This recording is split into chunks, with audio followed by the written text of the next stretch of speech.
So massive thanks for those of you who are joining us this afternoon.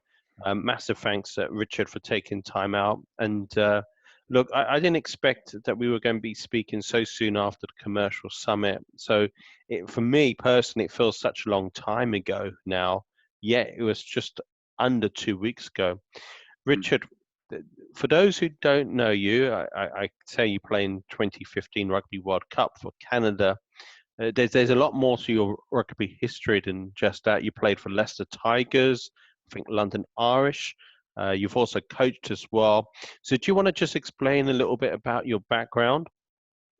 And yeah, I mean, go on. I think I'll do very briefly on my background, and then lead pretty quickly into what I do now, because I think that's going to be most relevant as to what people are interested in hearing about today. So, yeah, Brendan, I'm an ex-pro rugby player. I played for a couple of Premiership teams, London Irish, London Welsh, and Leicester Tigers.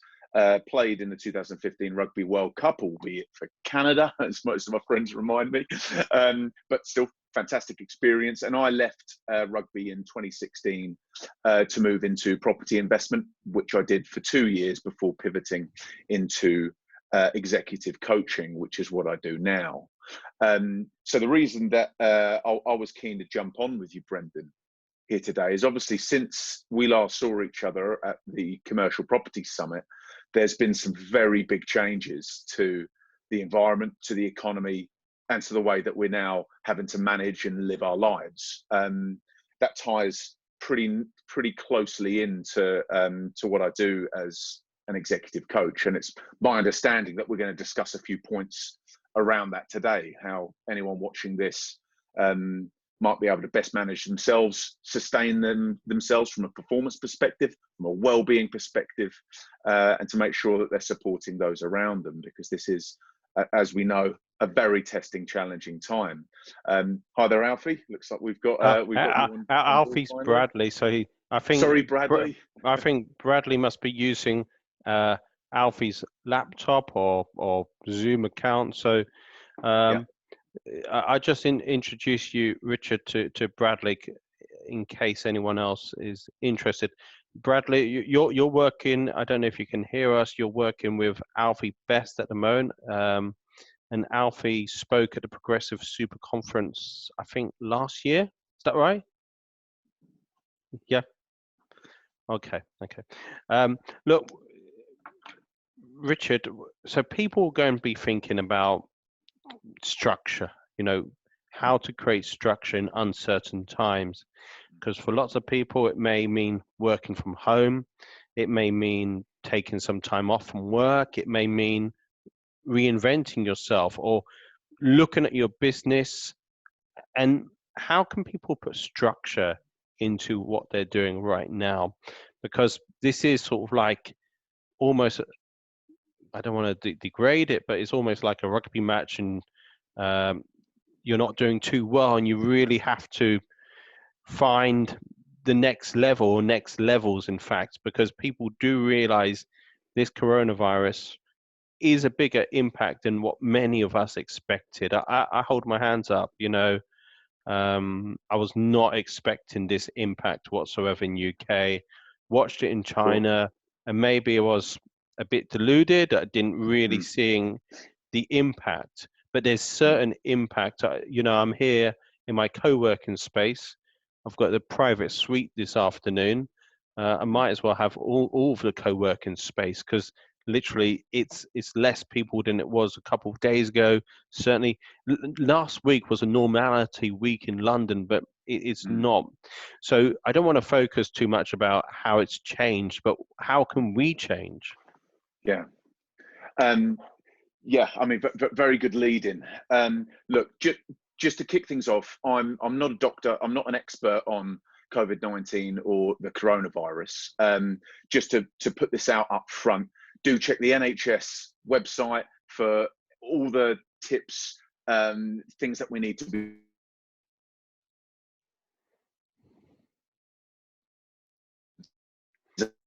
Well, we're losing you there, Richard, for a moment. Together.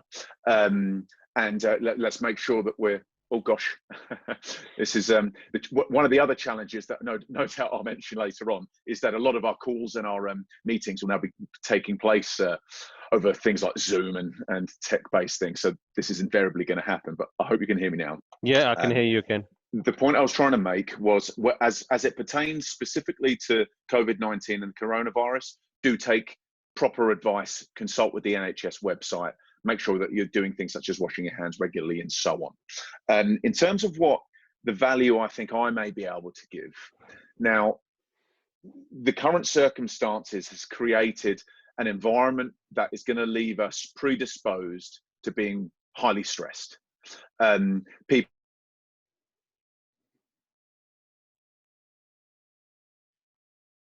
People with acute anxiety disorders specifically related to COVID-19 and the coronavirus. This is something that's going to cause people a great deal of stress. What we've got coupled with that is a new working environment. Many of us now are working from home. We're in close proximity with our families on a daily basis, which on the first instance might sound nice or manageable, but we don't know at this stage, and we are taking this day by day, we don't know how long we're going to be managing this and what the impact of that is going to be on our overall performance and our well-being. So I want to firstly just tackle stress. So stress ultimately is a biological response, and I'm just hearing my earpods. So no, that was fine, Richard. And come on to. Oh, that's better. I'm live onto the computer, so I hope you can all hear me. That's brilliant. Obviously, been doing too many calls on my earpods. I've already run out of battery today. So let's tackle stress. Let's look at what stress actually is. Now, it's a biological part of our anatomy that we've inherited throughout the course of our evolution, and we share it with the animal kingdom. So stress ultimately is a biological response that from the environment around us will trigger an increase in heart rate, an increase in respiratory rate. It will shut down our digestive system and our immune system to prepare our bodies for fight or flight. That is ultimately what the stress response is. If you're feeling anxious, if you're feeling stressed, if you're worrying about what might come, you're experiencing a fight or flight response. Typically, we'll feel it in our throat, maybe in our chest, particularly in our gut. That's what we have sayings such as getting butterflies in your tummy, or I had a gut feeling. That is literally your body's sympathetic nervous response, rediverting blood and other resources away from your digestive system to your muscles to prepare your body for the conditions of fight or flight. Now, this is very relevant because as humans, unlike in the animal kingdom, we're able to take this stress response a stage further. We're able to worry about things in the future. We're also able to ruminate over things in the past. The animals can't do that. As far as we're aware, no other animal has ever been able to do this. Now, that's very useful. We're able to plan. We're able to reflect over things that have happened over the course of our lives. It's very useful, and it's a reason why we got to where we have gotten as a species. However, we can allow things to manifest and go on too long, and things like anxiety and serious worry that can have a negative impact on our lives can start to take hold. And what we see as the well-being community and as performance and executive coaches, we see anxiety and stress being a key thing that we need to be able to manage over this coming period. So what I want to Richard, so you're saying you can't really have performance without managing stress? You can certainly have performance whilst ignoring stress. People do this all the time, but that's why we have phrases such as burnout and acute anxiety disorder and depression.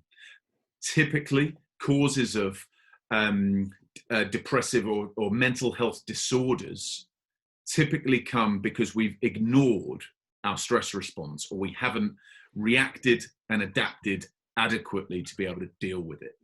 So what I want to be able to share now is just a couple of tips in order to manage our stress response, to make sure that we're stacking the odds in our favor so that we're able to sustain ourselves throughout this period, of which we're taking it day by day. We don't know what's going to come around the corner and what's going to be there in a few weeks or a few months' time. So point number one, I just want to bring people's awareness or engagement into the concept of balancing stress with recovery. So stress, we use it as a term that most people think of it as a negative term. It's actually very useful for us. If you're performing in the boardroom, in a meeting, out on the sports field, your autonomic nervous system is going to be in sympathetic dominance. That means your body's in a state of stress. You're in fight or flight. It's very useful. It's how we get stuff done. It's how we perform at our peak level. But there's a cost. It's not sustainable. And in the short term, we need to be able to balance stress with adequate recovery. And here's what we mean by that. Number one, sleep. Let's make sure that we sleep well.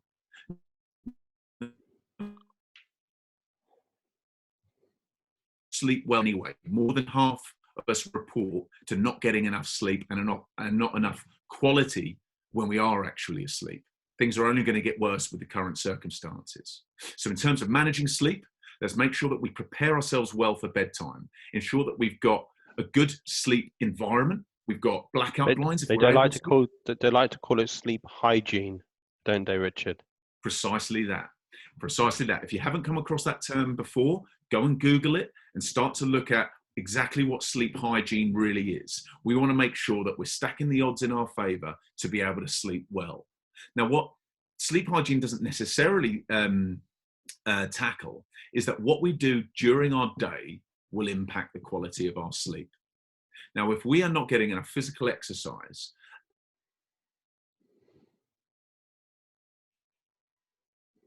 negative impact on our sleep, that can sound counterintuitive, but if we don't exercise enough, if we don't stress our bodies in a good way enough, it's likely that we're going to struggle to fall asleep and stay asleep once we are asleep. Alcohol is another huge contributor to impacting the quality of our sleep. You can have as little as 2 to 3 beers in an evening, or 1 to 2 glasses of wine, and it can delay the onset of restorative sleep by anything up to 4 to 6 hours. Wait, just say that again, Richard. So 2 glasses of wine.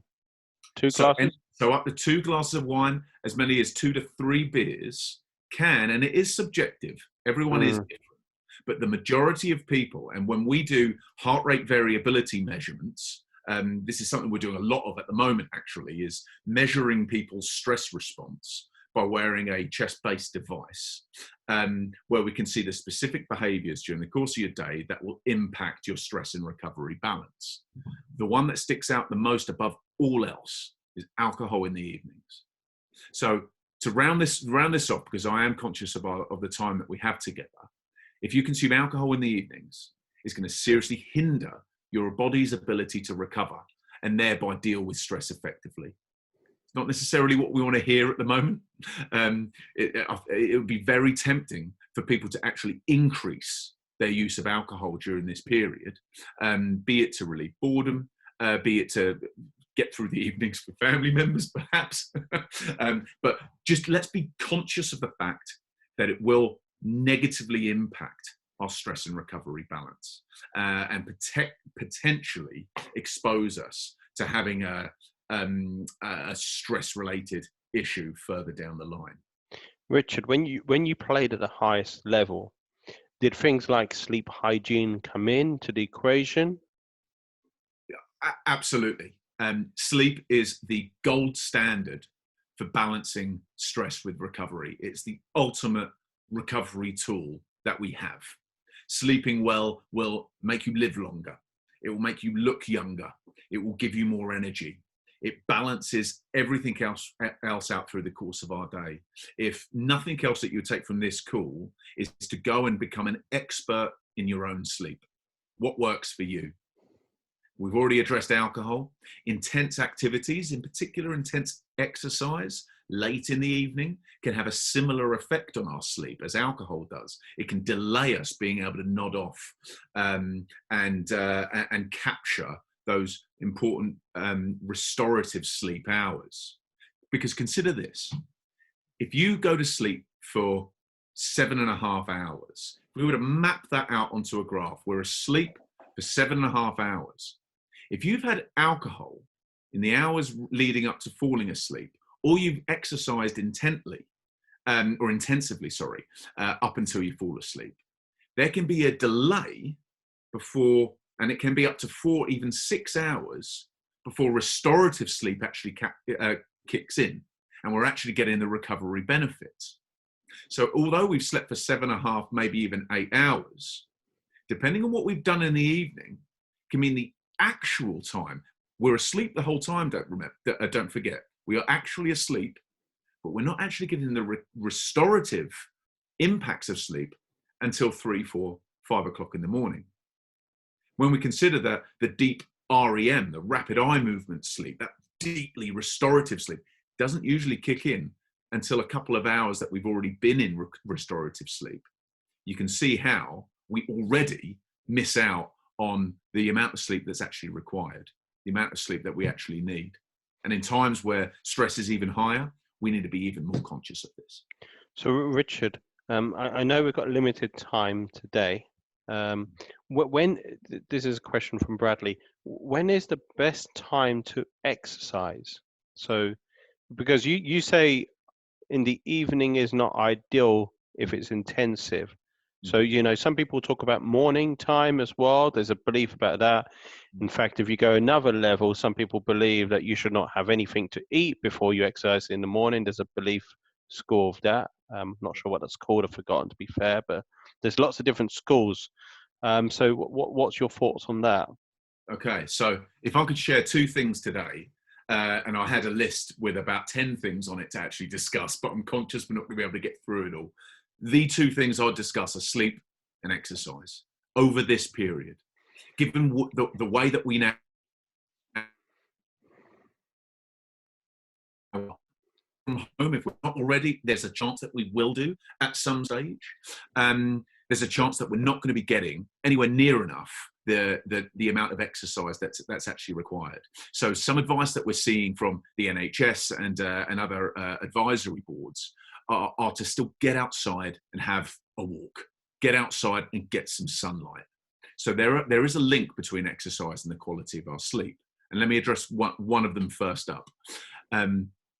Serotonin, that's the body's feel-good chemical. That's what keeps us engaged and really helps with our performance during the course of the day. Can be stimulated by sunlight. It needs to be. Bulbs in your room just aren't strong enough. They're only sort of 200, 300, 400 lux. Your SAD lamps.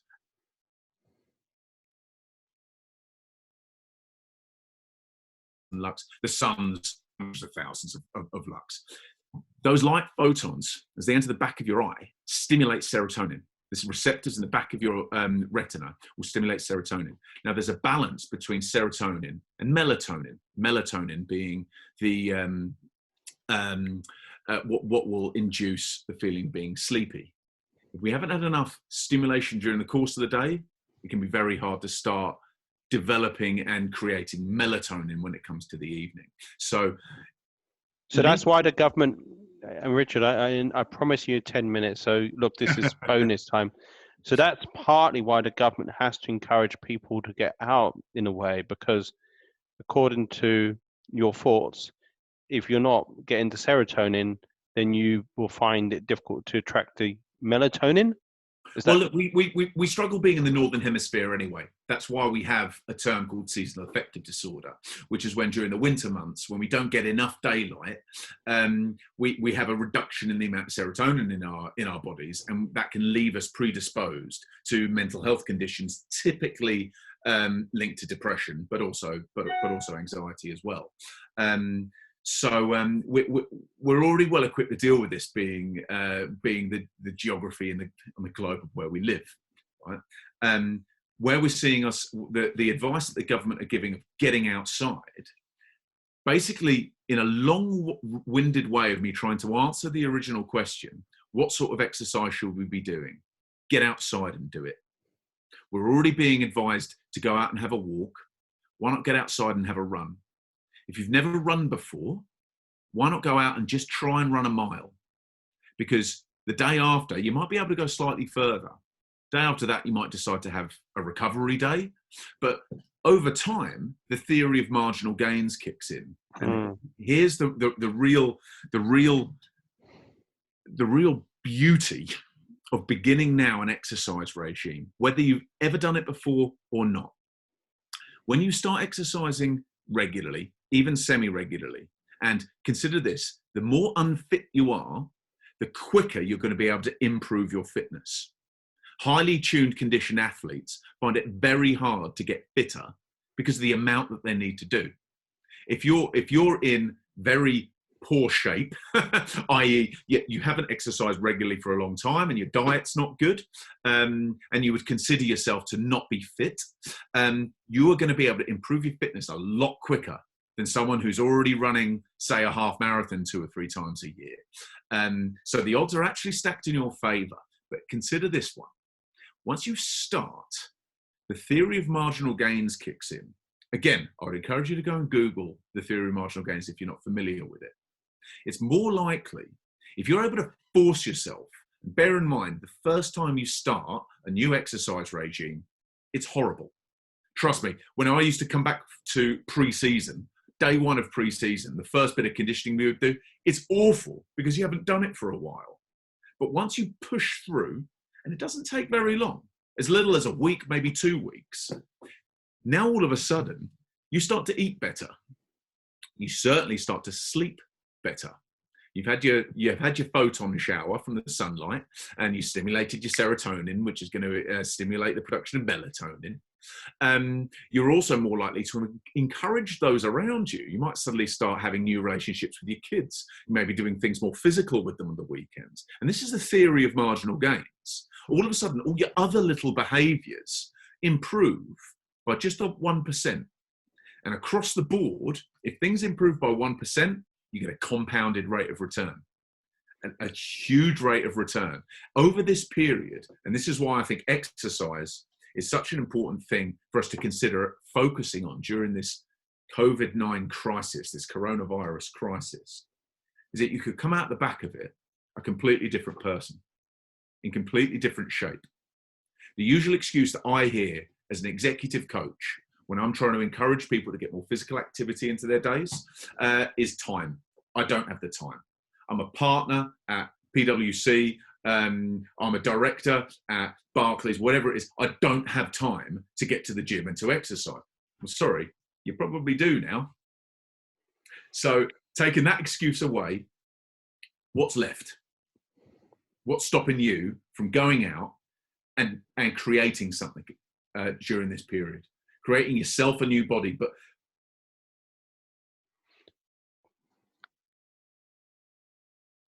also has on those around, on your family members. Richard, we've lost you a few times on this call, but it's been fascinating. Look, I don't know if it's my end, your end. It could easily be my end, even in a co-working space. Look, people can reach you on LinkedIn. Hopefully, over the next few weeks, I promised it would be 10 minutes, so I won't do more than another 30 seconds. But maybe over the next few weeks, while we're dealing with COVID-19, we can bring you back if you have time at some point over the next few weeks.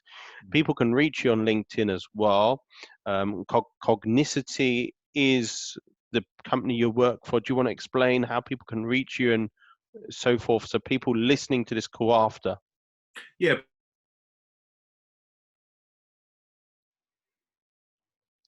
Surely my social media profiles will be in the comments somewhere. Brendan, would just be to send me a private message. You can also reach me at r.thorpe@cognacity.co.uk. That's COGNACITY. We're predominantly a group of psychiatrists and psychologists. I work in the performance side of the business, whereby rather than dealing with mental health disorders, which our psychologists and psychiatrists do, I look at performance. I work with mentally well people to try and find the extra 1%, to find the blockage that's stopping them from living the life that they want to live, effectively closing that gap between where they are and where they want to be. More than happy to engage with anyone that wants to know more about that. In this new world, we're not doing anything face-to-face anymore. We're doing it all through Zoom. Or through other sort of e-tools. I'm offering complimentary initial coaching sessions with no obligation.